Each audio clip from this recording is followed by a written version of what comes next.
اعوذ باللہ من الشیطان الرجیم بسم اللہ الرحمن الرحیم رب اشرح لی صدری ویسر لی امری واحلل عقدۃ من لسانی یفقہوا قولی۔ ایک ہمارے بھائی نے ایک سوال بھیجا ہے مجھے، تو بہت دلچسپ سوال ہے حالت حاضرہ کو لے کر۔ آئیے سب سے پہلے ان کا یہ آڈیو میں سوال سماعت فرما لیں۔ بسم اللہ الرحمن الرحیم۔ میں سلطان پور ڈسٹرکٹ بلڈانہ سے مخاطب ہوں۔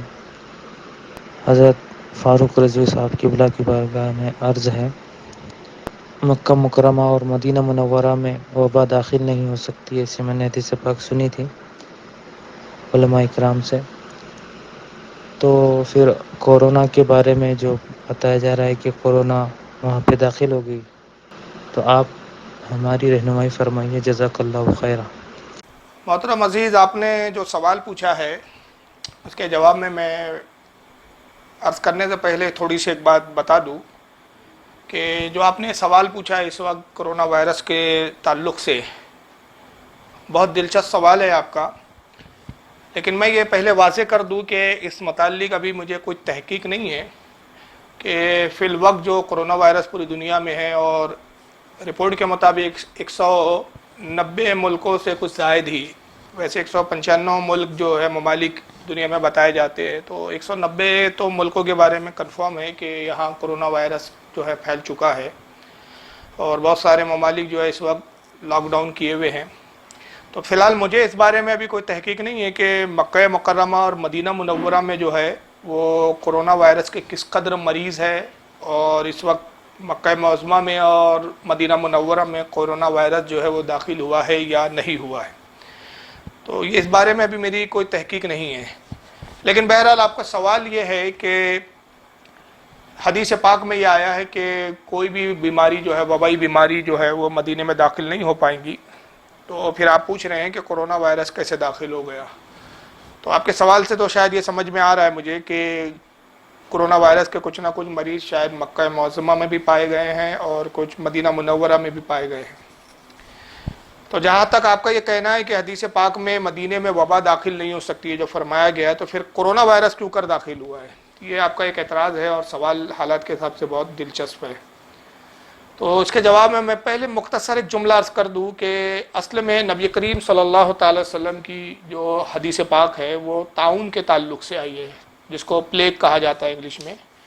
اور یہ کوئی دوسری وبائی امراض کے بارے میں اس طرح کی کوئی حدیث نہیں ہے۔ چنانچہ صحیح بخاری ہے، اس وقت میرے ٹیبل پہ بھی موجود ہے، یہ دیکھ لیں جس نسخے سے میں پڑھ رہا ہوں، اسی کے اعتبار سے حدیث کا نمبر میں بتا رہا ہوں۔ یہ سعودی عرب سے ہی چھپا ہوا نسخہ ہے، دارالسلام کا۔ تو بخاری کتاب الفضائل المدینہ، باب لا يدخل الدجال المدینہ، حدیث نمبر 1880۔ اس کے تحت امام بخاری رحمۃ اللہ علیہ حدیث نقل کرتے ہیں کہ عن ابی ہریرہ رضی اللہ تعالیٰ عنہ قال، حضرت ابو ہریرہ رضی اللہ تعالیٰ عنہ سے روایت ہے، وہ کہتے ہیں کہ قال رسول اللہ صلی اللہ علیہ وسلم علی انقاب المدینۃ ملائکہ لا يدخلها الطاعون ولا الدجال۔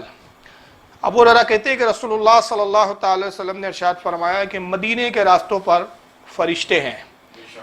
اس میں داخل نہیں ہو سکتے دجال اور طاعون۔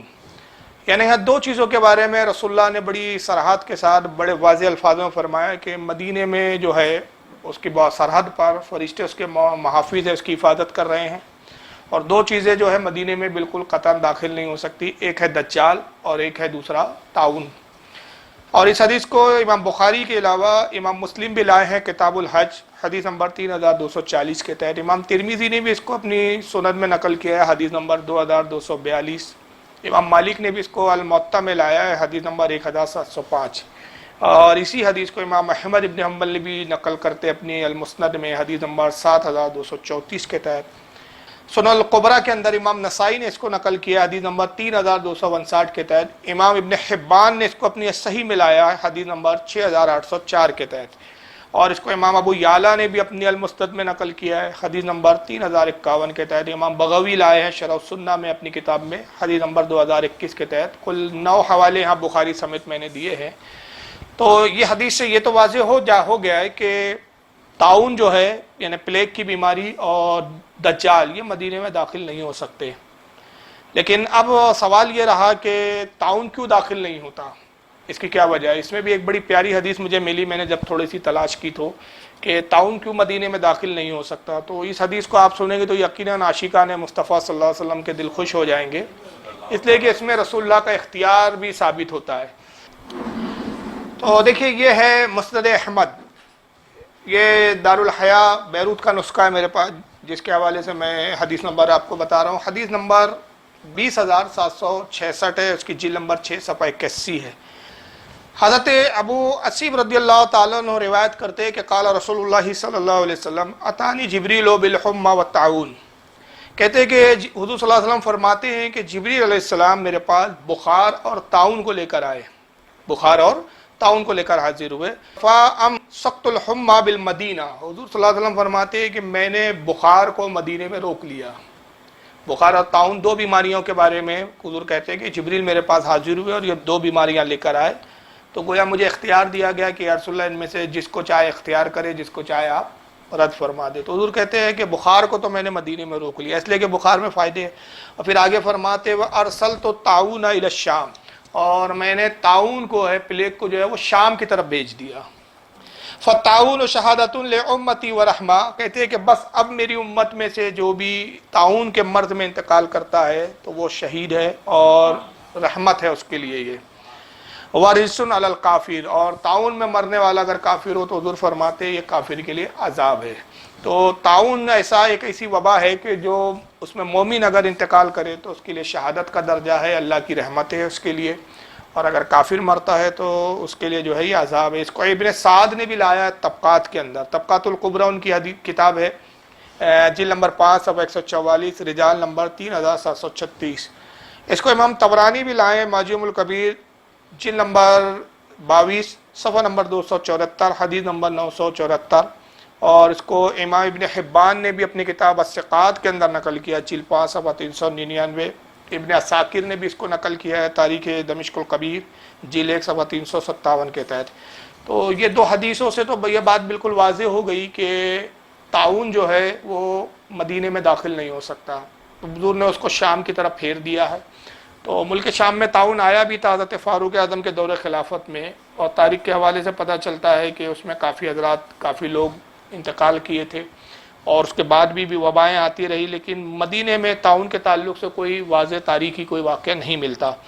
تو یہ بات تو اس حدیث سے واضح ہے کہ طاعون مدینے میں نہیں آ سکتا. اور ہمارا پختہ ایمان اور مستحکم ایمان ہے اس بارے میں کہ نبی پاک صلی اللہ علیہ وسلم کے فرمان کے مطابق دو چیزیں مدینے میں کبھی نہیں آ سکتی، ایک دجال اور دوسرا طاعون. لیکن اب رہا کرونا وائرس کا معاملہ،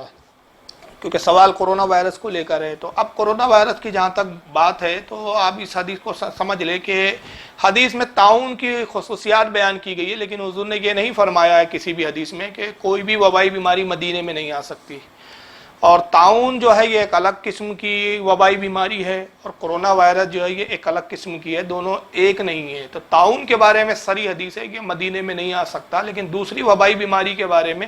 اللہ کے نبی صلی اللہ علیہ وسلم کا اس طرح سے کوئی فرمان ہمیں نہیں ملتا. بلکہ اس کے برعکس اگر آپ تاریخ کا مطالعہ کریں گے تو تاریخ کے اندر یہ واقعات آپ کو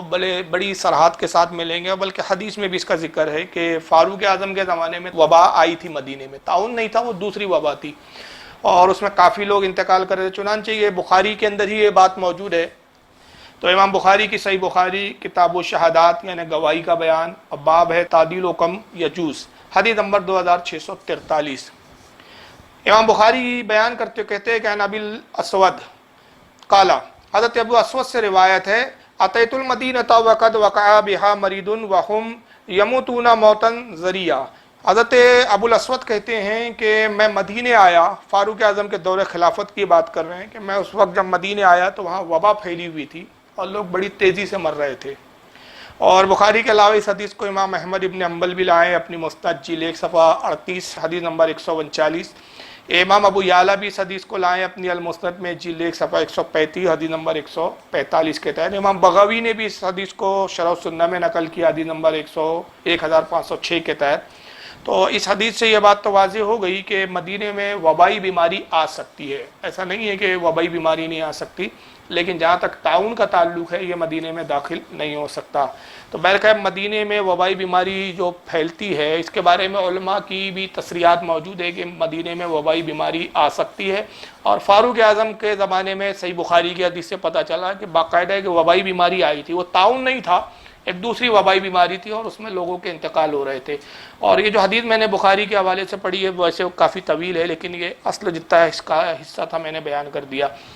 چنانچہ اسی تعلق سے حضرت امام ابن حجر عسقلانی کی فتح الباری ہے میرے پاس، فتح الباری شرح البخاری امام عسقلانی کی، جلد نمبر اس کی 10 ہے، اور کتاب الطب ہے، باب ما یذکر فی الطاعون، صفحہ نمبر اس کا جلد 10 کا 190 ہے صفحہ، حدیث نمبر 5733 کے تحت امام ابن حجر طاعون کے بارے میں اور وبائی بیماری کے فرق کے بارے میں ایک بڑا فیصلہ کن جملہ فرماتے، کہتے فَكُلُّ طَاعُونُ وَبَاءٌ وَلَيْسَ كُلُّ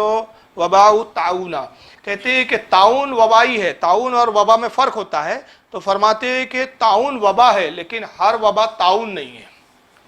یعنی یہ بالکل فیصلہ کن بات ہے کہ طاعون بھی ایک وبائی بیماری ہے لیکن ہر وبا طاعون ہے یہ ضروری نہیں ہے۔ تو بہت ساری وبائی بیماریاں اور بھی آتی ہے، تو کرونا وائرس بھی ایک وبائی بیماری ہے لیکن طاعون سے ہٹ کر ہے، طاعون سے اس کا کوئی تعلق نہیں ہے۔ اور یہی بات ابن قیم جوزیہ نے بھی لکھا ہے، جن کی یہ زاد المعاد ہے، یہ دیکھیے یہ بھی سعودیہ سے چھپی ہے، زاد المعاد جلد نمبر 4 ہے، صفحہ نمبر اس کا 38 ہے۔ ابن قیم جوزیہ نے بھی اس بات کو نقل کیا ہے، اور پھر امام ابن حجر عسقلانی اسی فتح الباری شرح البخاری کتاب الطب، اور باب وہی ہے ما یذکر فی الطاعون جلد 10 صفحہ 201، اور وہی حدیث ہے، حدیث نمبر 5733 کے تحت پھر فرماتے ہیں کہ امام شیخ محی الدین نووی رحمۃ اللہ علیہ نے اپنی کتاب الاذکار میں لکھا کہ مدینہ اور مکہ میں کبھی طاعون نہیں آیا۔ یعنی امام نووی رحمۃ اللہ علیہ بڑے مطلب پختگی کے ساتھ فرماتے ہیں کہ مدینے میں آج تک طاعون آیا ہی نہیں۔